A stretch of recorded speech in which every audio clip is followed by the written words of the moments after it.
자, 반갑습니다. 얼음사이다입니다. 여러분들, 요즘 또 대한민국 한켠에서는 강성노조 문제가 엄청 시끄럽다는 거 다들 잘 아실 겁니다. 길게 얘기하자니까 또 머리가 지끈지끈 아파오는데, 오늘은 그래가지고 간단하게 여러분들과 어떤 대한민국의, 아니, 전 세계의 경제 구조에 대해서 아주 본질적인 이야기 하나만 짚고 넘어가 볼까 싶습니다.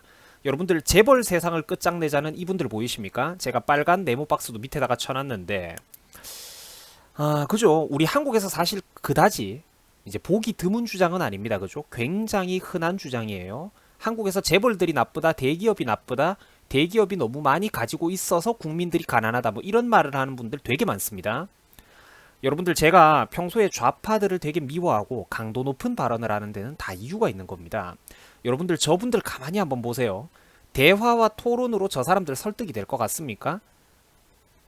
하버드 대학교 교수님들 싹 다 데리고 와가지고 이 사람들을 이성적인 토론과 합리로 끌어내면 과연 저 사람들이 설득에 승복을 할까요? 경제 구조가 어떻게 돌아가는지, 경제가 어떻게 순환하는지 백날 설명해주면 인정과 이해를 할 것 같습니까? 못한다는 겁니다. 못해요, 여러분들. 여러분들 잘 보세요. 그 대단하다는 사법시험 패스했다는 변호사 출신의 현 경기도지사라는 양반도 이재명 씨 아닙니까? 그죠? 사상과 이념에 미쳐버리면 그런 양반조차도 사회를 바라보는 수준이 저렇게 되어버린다는 것입니다. 독일에는 유명한 세계적인 메이커, 대기업이 없다고 주장하고 있습니다. 말이 됩니까? 저 사람의 주장은 그냥 탄탄한 중소기업이 많아가지고 독일이 살기 좋고 강대국이라는 식으로 주장을 하고 있습니다.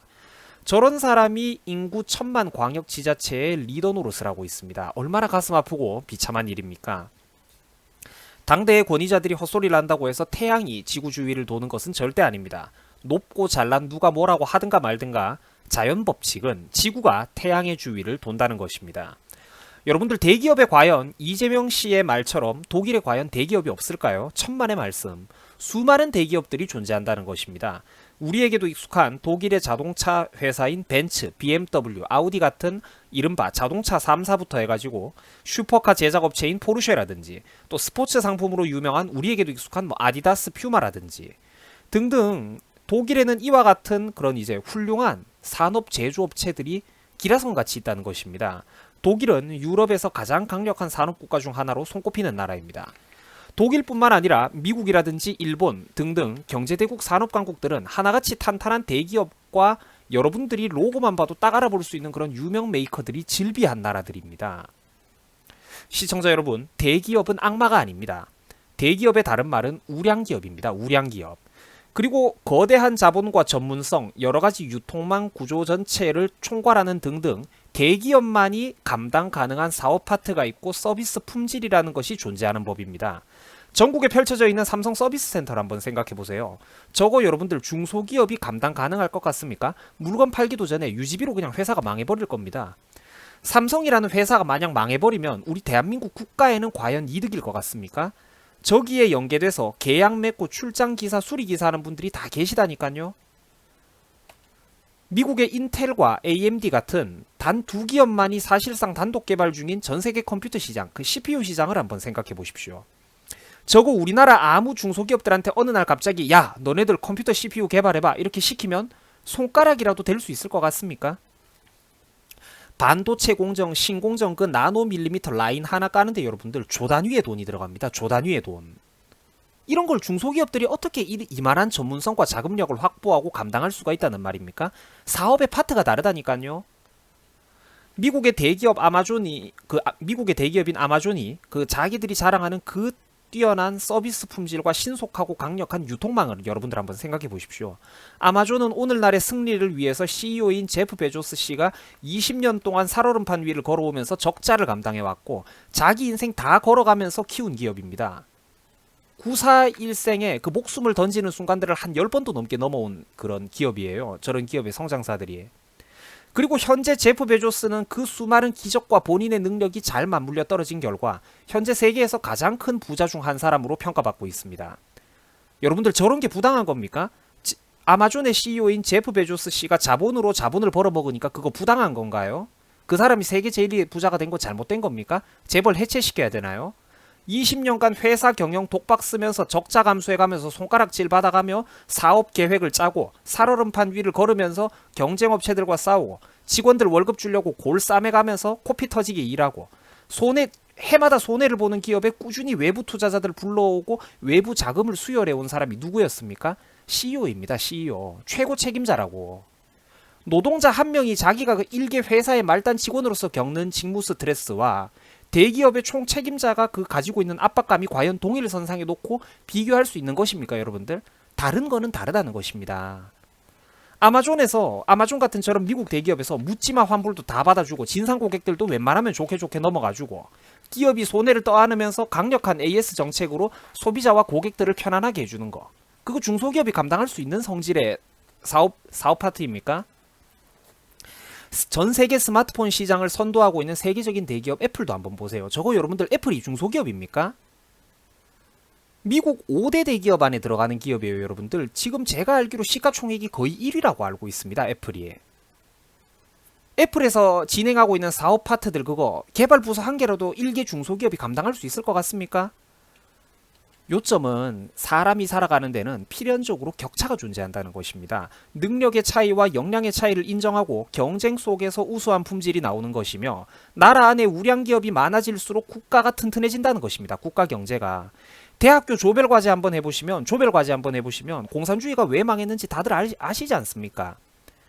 재벌 세상을 끝장내긴 뭘 끝장을 냅니까? 재벌들 다 망하면 대한민국 수출 경쟁력은 누가 유지할 건데요? 일자리는 누가 줍니까? 하늘에서 공짜로 떨어져요? 대기업이 망하면? 여러분들 집 근처에 생기면 집값 오르고 생활 편해진다고 좋아하시는 그 이마트나 홈플러스 이런 대형 마트들 한번 생각해 봅시다. 저거 대기업이니까 싹 다 잡아 죽이고 강제로 있던 것도 철폐해야 되고 그래야 됩니까? 과연 그러면 국민들인 나와 여러분들 같은 평범한 사람들의 삶의 질은 편해질까요? 과연 이런 기업들을 잡아 죽이면? 저 사람들 없으면 쟤네들 없으면 동네 재래시장과 구멍가게 영세업자들만으로 저곳에서 우리가 그동안 누려왔던 품질과 서비스를 우리가 앞으로도 향유할 수 있을 것 같습니까? 대기업이기 때문에 대기업이 고객들한테 제공 가능한 저렴한 단가와 서비스라는 게 존재하는 법이라니까요. 여러분들 사회에는 필연적으로 경쟁이 있는 법입니다. 대기업이기 때문에 가능한 서비스도 존재한다는 것입니다.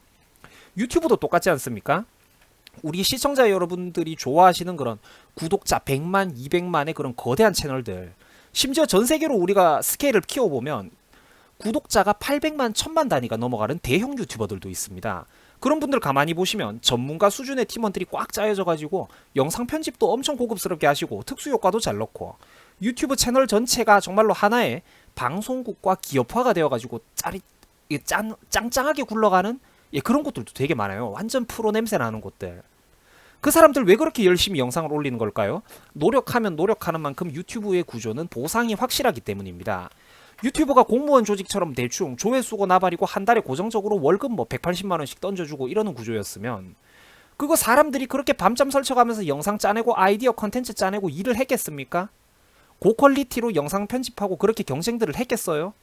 이렇게 다양한 소재와 다양한 장르로 자기들도 먹고 살고 지쳐있는 현대인 직장인 우리들에게도 활력을 불어넣어주는 다양한 유튜버들이 나올 수가 있었겠냐는 것입니다. 공산주의 마인드에서.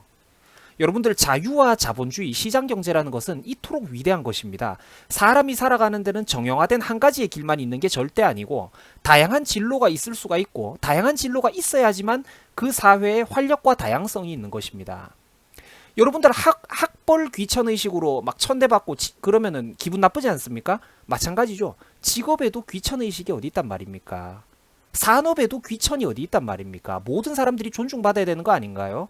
좌파들의 이념과도 안 맞는 것 아닙니까? 그런 식의 이야기들은. 우리가 살아가는 사회의 본질들, 나와 여러분들도 똑같이 가지고 있는 그 뻔한 인간의 이기심이 있지 않습니까? 본성을 부정하려고 들지 말고 있는 그대로 한번 살펴보자는 것입니다.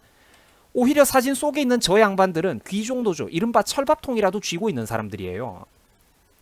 대기업 하청의 하청, 2차, 3차 협력사들 99%의 평범한 일반 노동자들은 진짜로 단가 경쟁 속에 죽어나가고 있는데 대한민국 근로자들 중에서 제일 좋은 대우를 받는 사람들이 노동운동을 한다는 것 자체가 좀 이상하지 않습니까, 여러분들? 정말로 노동운동이 절실한 99%는 다른 곳에 있는데 머리띠 동여매고 볼트너트 조이면서 실업계 고등학교 졸업한 학생들도 한두 달만 인수인계 받으면 다 같이 할 수 있는 일을 하면서 공과대학 석박사 졸업자 전문 엔지니어들보다도 고액 연봉을 받는 귀족 노조가 왜 잘못된 것인지 좌파는 이해할 머리도 없고 의지도 없다는 것입니다. 현대자동차 노조가 벤츠, BMW, 아우디의 노동자들보다 더 많은 돈을 받는다는 게 산업 생산성 측면에서 말이 됩니까? 부당한 거죠. 그것은 인위적으로 누군가 강제로 이런 노조 활동 투쟁 쟁의를 통해서 강제로 임금을 인위적으로 끌어올렸다는 것입니다. 자연적이지가 못한 현상이에요. 그거는 전 세계적으로 더 인정받지도 못했고 더 우월하지도 못한 기업이 왜 더 많은 임금을 받는다는 말입니까? 돈을 더 많이 벌어와야 노동 생산성이 더 뛰어나야 더 많은 돈을 받아야 되는 것 아닙니까? 우리가 재벌이고 근로자고를 떠나서 최소한 상호 간에 서로 염치는 가지고 있자는 것입니다. 밥통은커녕 숟가락조차도 없는 1, 20대 학생들도 이런 식으로 한번 잘못된 사회적 관념과 선동에 빠지면 사회를 바라보는 눈이 삐뚤어지게 됩니다.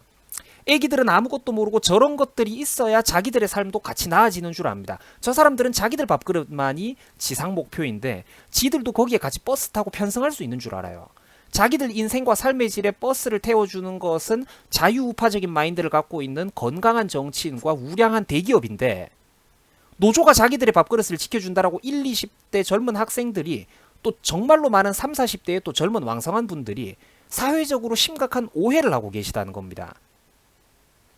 정작 자기들은 대기업이 만들어 놓은 서비스와 유통망, 교통망, 통신망, 전자기기를 사용하고 대기업들이 지어준 건축물과 사회 인프라를 누리면서 그렇게 살아온 사람들이 왜곡된 이중잣대의 괴물이 된다는 것입니다. 자기가 뭐가 잘못된 줄을 모른다는 것이죠, 사람들이. 정작 대기업은 강성노조와 귀족노조가 두려워가지고 국내에서 직접 고용을 늘리기를 망설이고 공장과 시설 투자도 죄다 해외에다가 해버리고 있습니다. 이거는 결국 돌고 돌아서 취업 준비생이라든지 우리 대한민국의 일반 국민 모두에게 종합적인 손해라는 것입니다. 기업하기 간편하고 좋은 환경을 만들고 각종 규제를 철폐해주고 그래서 사회 전체에 유능한 인재들에게 창업 열풍과 역동성이 넘치고 양질의 일자리를 제공 가능한 우량 기업과 탄탄한 대기업들이 양질의 일자리를 제공 가능한 우량 기업과 탄탄한 대기업들이 더 많이 우리 사회에 나와야 청년들도 고용해 줄 수 있는 일자리가 늘어나고 또 뿐만 아니라 대기업도 한국을 매력적인 투자처로 인식을 해야지 좋은 일자리가 늘어난다는 것입니다. 여러분들 당연한 그 구조를 왜 못 보는 겁니까? 우리가 한번 잘 생각해 보자는 겁니다. 수고하셨습니다.